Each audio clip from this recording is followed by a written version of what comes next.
Hi dear friend, आप सभी देख रहे हैं स्ट्रेंथ ऑफ मटेरियल और स्ट्रेंथ ऑफ मटेरियल का ये लेक्चर नंबर 28 है। और लेक्चर नंबर 28 में आप यहाँ पर स्क्रीन पे देख रहे हैं कि stresses due to temperature change in the element which are connected in series. ठीक है, जब मतलब सीरीज में कनेक्टेड हो। इसके पहले हमने देखा था कि वो पैरेलल में अगर कनेक्ट होते हैं तो अगर दो या दो बार अगर पैरेलल में कनेक्ट होते हैं तो उससे रिलेटेड अगर टेम्परेचर चेंज होता है तो क्या स्ट्रेस डेवलप होता है, वो चीजें हमने देखा था। यहाँ पे सीरीज में कनेक्टेड है, जैसे यहाँ पे देख सकते हैं कि ये मान लो ये L1 लेंथ है और ये L2 लेंथ है। इसका मान लो कि ये यंग्स मॉडुलस E1 हो और थर्मल कोएफिशिएंट्स, ठीक है, coefficient of thermal expansion alpha 1 हो और इसका ये E2 हो और thermal coefficient of thermal expansion इसका अल्फा 2 हो। इसका क्रॉस सेक्शन एरिया A1 और इसका क्रॉस सेक्शन एरिया A2 हो। ठीक है, इस तरीके से अगर कंडीशन दिए हुए हो तो अगर टेम्परेचर इंक्रीज करते हैं, ठीक है, दो कंडीशन इसमें बन सकता है। तो मैं पहला केस अगर इसमें लेके चलूं, पहला केस मैं अगर लेके चल रहा हूं इसमें A, ठीक है, केस A ले लूं कि जो डेल्टा T है डिग्री सेल्सियस जो भी है वो अगर इंक्रीजिंग ले रहे हैं, ध्यान देना, मैं बढ़ रहा है। ठीक है, टेम्परेचर क्या हो रहा है, बढ़ रहा है। और जब टेम्परेचर बढ़ रहा है तो आपको पता है कि ये जो बार है, ठीक है, उसमें एक्सपांशन होगा। ठीक है, एक्सपांशन होगा। लेकिन अभी यहां पर देखेंगे कि दोनों तरफ क्या है, रिजिड सपोर्ट है। थोड़ी देर के लिए मान लो, ठीक है, थोड़ी देर के लिए मान लो कि ये जो बी वाला जो सपोर्ट है ना, ये बी वाला, ये ए सपोर्ट है, ये बी सपोर्ट है, ये बी सपोर्ट नहीं है।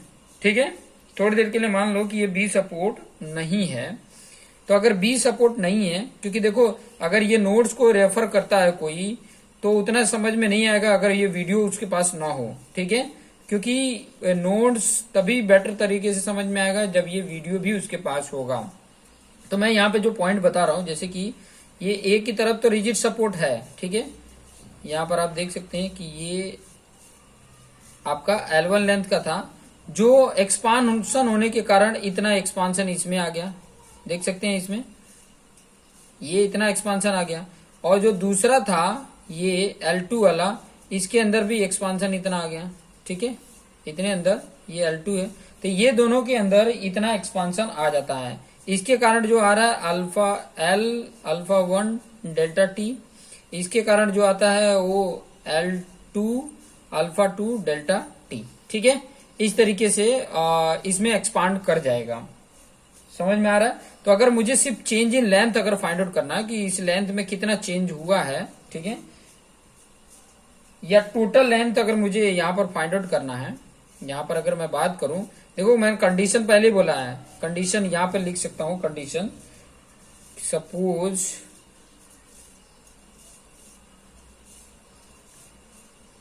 Support B is not here.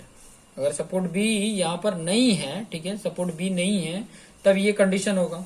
अभी यहां पर अगर मैं बात करूं कि इसके अंदर इसके लेंथ में कितना जो चेंज हुआ है, ठीक है, यहाँ पे मैं टोटल लेंथ की अगर बात करूं तो टोटल लेंथ कितना हो जाएगा। ये L1 प्लस L2 तो है ही है, ये L1 प्लस L2 तो है ही है, लेकिन इसमें ये भी चेंज हुआ है, L1 alpha 1 delta T plus L2 alpha 2 delta T। ठीक है, तो ये टोटल लेंथ आ जाता है। तो ये पॉइंट समझ में आ गया। चेंज इन लेंथ में ये आ जाएंगे कि कितना चेंज इन लेंथ में आया, ये आ गया। और ये कब हुआ है कि ध्यान रहे कि जब जो सपोर्ट बी है, रिजिड सपोर्ट, वो नहीं है, ठीक है, यहाँ पर प्रेजेंट नहीं है, तब ये इतना आ जाता है टोटल लेंथ। ठीक है, लेकिन अगर मान लो but support B is present, मान लो प्रेजेंट है, ठीक है, सपोर्ट बी प्रेजेंट है, इसका मतलब क्या है, ये आपका L लेंथ का था, फिर बाद में ये यहाँ पे दोनों तरफ क्या है, सपोर्ट है, ठीक है, रिजिड सपोर्ट है, ये A है ये B है। ठीक है, दोनों साइड में क्या है, रिजिड सपोर्ट है। ठीक है, अगर रिजिड सपोर्ट होता है, ठीक है, तो यहाँ पर जो रोल सपोर्ट बी का है वो क्या करेगा, इनके जो लेंथ है ना इसमें चेंज होने ही नहीं देगा। ये इसकी लेंथ है, अगर मान लो डेल्टा टी जितना इंक्रीज मैं कर रहा हूँ, इसमें डेल्टा टी जितना इंक्रीज करता हूँ टेम्परेचर को, तो ये जो सपोर्ट है इनकी जो ओरिजिनल लेंथ है उसमें चेंज होने ही नहीं देगा। ठीक है, चेंज होने नहीं देगा। तो इन दोनों के अगर कंपैरिजन में देखोगे, अभी मैं इसका फ्री बॉडी डायग्राम बनाऊं, फ्री बॉडी डायग्राम, तो यहाँ पे आप देखोगे कि इसका अगर फ्री बॉडी डायग्राम बनाया जाए तो यहाँ पे एक कंप्रेसिव नेचर आपको दिखाई देगा इस तरीके का। मान लो ये R1 है, ठीक है, R1, और ये सपोर्ट पे अगर आप देखोगे तो यहाँ पर इस तरीके से R1 लगेगा। ठीक है, वहीं इसका जब बनाओगे, इसका जब बना रहे हो आप, ठीक है, तो ये इस तरफ है तो ये इस तरफ लगेगा R1 और ये इस तरफ आ जाएगा R। फिर वही ये सपोर्ट पे देखोगे तो ये इस तरफ आ जाता है। ठीक है, तो इस तरीके ये फ्री बॉडी डायग्राम दिख रहा है। तो देखो दोनों में आपको कंप्रेसिव नेचर दिखेगा। ठीक है, दोनों में कंप्रेशन आपको दिखेगा। एक चीज अभी है कि ये स्टेबल कंडीशन है, तो स्टैटिक इक्विलिब्रियम कंडीशन के बेस पे R1 इक्वल टू R2 हो जाएगा, R1 इक्वल टू R2 हो जाएगा। क्यों होगा? Both are static equilibrium, static equilibrium होने के कारण। ठीक है, तो इनके कारण अभी अगर मैं बात करूं, दोनों कंप्रेसिव नेचर हैं। ठीक है, तो ये जो फोर्स है, ठीक है, आपको पता है कि सिग्मा इक्वल टू क्या होता है, P अपन A, और P को मैंने क्या लिया, R की जगह लिया, तो R इक्वल टू क्या होगा, सिग्मा इंटू A। तो इसके अकॉर्डिंग क्या हो जाएगा, इसके अकॉर्डिंग अगर आप लिखना चाहो तो ये लिख सकते हैं sigma 1 A1 equal to sigma 2 A2, ये लिख सकते हैं। मान लो ये इक्वेशन 1 है। ठीक है, कंडीशन सिर्फ समझते जाइए, स्टेप बाय स्टेप जैसा मैं बोल रहा हूं एक बार वो लिख लीजिए। ठीक है, फिर दोबारा जब वीडियो को देखेंगे ना तो आपको कॉन्सेप्ट समझ में आ जाएगा कि हाँ ये करना क्या चाहते हैं। ठीक है, एक्चुअली आपको ये पता चल जाएगा। ठीक है,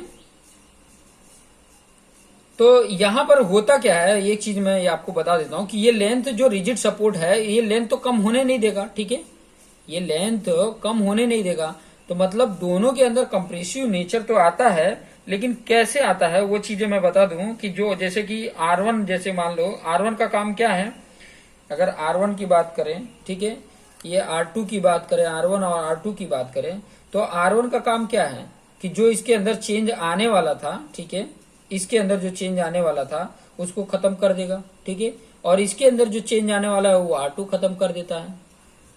समझ में आ रहा है? और ये R1 R2 कहां से मतलब ये आए हैं, सपोर्ट की वजह से आए हैं। ठीक है, और टेम्परेचर बढ़ा है तब आए हैं। ठीक है, तो उसके कंपैरिजन में ये पॉइंट तो आपको समझ में आ गया। दूसरा पॉइंट ये है, ठीक है, ध्यान से समझना। दूसरा पॉइंट आपको जो मैं बताने वाला हूं वो ये है कि जो R1 है और R2 दोनों एक तो सेम हो जाते हैं। ठीक है, फिर उसके बाद जो मैं इंपॉर्टेंट पॉइंट बताने वाला हूं कि उसके जो लेंथ चेंज हो रहे हैं। ठीक है, जो लेंथ चेंज हो रहे हैं, अभी अगर मान लो कि इसकी लेंथ की अगर मैं बात करता हूं तो चेंज इन लेंथ की जो अगर मैं पॉइंट लिखता हूं तो क्या आता है, अगर चेंज इन लेंथ में अगर लिखेंगे तो आप लिखते हो, यही लिखते हो ना, R1 इंटू L1 अपन A1 E1, यही लिखोगे प्लस। ठीक है, चेंज इन लेंथ की बात कर रहा हूं। ठीक है, और दूसरे वाले में यहाँ पर चेंज इन लेंथ यहाँ पे लिख देता हूं, change in length of both bar. ठीक है, 1 and 2 की अगर मैं बात करूं। ठीक है, तो पहले वाले में R1 L1 अपन A1 E1, ठीक है, दूसरे में R2 L2 अपन A2 E2। ठीक है, और ये आपको पता है कि अगर एक्सपांशन होता है तो क्या हो जाएगा, L1 alpha 1 delta T plus L2 alpha 2 delta T, इसके बराबर होगा। ठीक है, अभी यहां पर आपको पता है कि ये वाला किसके बराबर है, सिग्मा 1 की। ये कंडीशन में आप देखोगे तो ये सिग्मा 1 हो रहा है, sigma 1 L1 upon E1 plus sigma 2 L2 upon E2 equal to क्या है, L1 alpha 1 delta T plus L2 alpha 2 delta T। ये इक्वेशन 2 कर लो। ठीक है, अब दोनों इक्वेशन, ये पहले और दूसरे इक्वेशन को सॉल्व करोगे। ठीक है, पहले और दूसरे इक्वेशन को अगर सॉल्व करोगे अभी सॉल्व करोगे तो आपको ये दोनों जो मिलेंगे ना, सिग्मा 1 और सिग्मा 2, वो दोनों क्या मिलेंगे, कंप्रेसिव नेचर मिलेंगे। ठीक है, दोनों को सॉल्व करोगे तो आपको आइडिया मिल जाएगा कि sigma 1 and sigma 2 both are compressive. ये रिलेटेड क्वेश्चन पूछता है, ठीक है, कंप्रेसिव। ठीक है, ये क्वेश्चन पूछ सकता है कि जब ऐसे कंडीशन हो तो दोनों में जो स्ट्रेस प्रोड्यूस होगा वो क्या होगा। तो आप लिख सकते हैं कि both are compressive nature, both क्या होंगे, कंप्रेसिव नेचर के होंगे। ठीक है, वहीं अगर नेक्स्ट पॉइंट की मैं बात करूं कि अगर टेम्परेचर डिक्रीज कर जाएगा, तो टेम्परेचर अगर डिक्रीज कर जाता है तब क्या होगा। अभी ये इंक्रीज करने का तो कंडीशन आपने देख लिया, वही अगर टेम्परेचर इंक्रीज कर गया, यहाँ पे मैं लिख दूं, यहाँ पे पॉइंट मैं लिखूंगा केस बी में। ठीक है, डेल्टा टी जो है वो डिग्री सेल्सियस में है, वो क्या कर गया, डिक्रीजिंग। ठीक है, घटने लगा। टेम्परेचर अगर घटने लगा, जिस टेम्परेचर पे वो बना था उस टेम्परेचर से ये कम होने लगा अगर, ठीक है, तो यहां पर अगर कंडीशन देखोगे कि ये दोनों जो होंगे ना, यहाँ पे सिग्मा 1 एंड सिग्मा 2 का जो नेचर होगा एंड मैग्नीट्यूड वो टेंसाइल होगा। ये पॉइंट सिर्फ ध्यान में रखना। ठीक है, ये चीजें अगर प्रीवियस मेरे अगर वीडियो देखे हो तो उसमें भी आइडिया आपको मिल जाएगा कि जिसमें मैंने प्रॉपर्टीज मटेरियल की बता रहा था, तो उसमें ये सारे पॉइंट को मैंने करके बताए थे। ठीक है, और इसमें भी ये दोनों कंडीशंस आ जाएंगे, sigma 1 and sigma 1 into A1 equal to sigma 2 into A2 आ जाएगा, ये पहला इक्वेशन।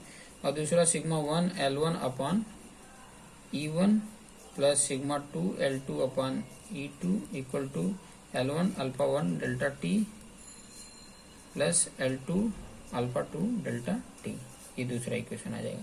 तो ये पॉइंट को हमें ध्यान से समझना है। ठीक है, ये सिर्फ याद रखना है कि अगर टेम्परेचर डिक्रीज हो रहा है, और ये कैसे हैं कि जो दो बार हैं वो सीरीज कनेक्शन में जुड़े हुए, सीरीज कनेक्टेड हैं। ठीक है, तो अगर दोनों पे अगर रिजिड सपोर्ट होता है, ध्यान से समझना, दोनों पे अगर रिजिड सपोर्ट होता है तो उसके जो अगर दोनों के ऊपर रिजिड सपोर्ट होता है तब उसके अंदर क्या नेचर प्रोड्यूस होगा, और अगर टेम्परेचर डिक्रीज कर रहा है तब उन दोनों बार पे क्या नेचर आएगा। इन पॉइंटों को मैंने यहाँ पर समझा दिया है। ठीक है, नेक्स्ट वीडियो में मैं आपको समझा दूंगा कि पॉइजन्स रेशियो क्या होता है। ठीक है, और भी बहुत सारे पॉइंट हैं जो 1 बाय 1 करके मैं आपको समझाते रहूंगा, तो देखते रहिए और अपने आप को बेस्ट बनाते रहिए। Thank you for watching this video.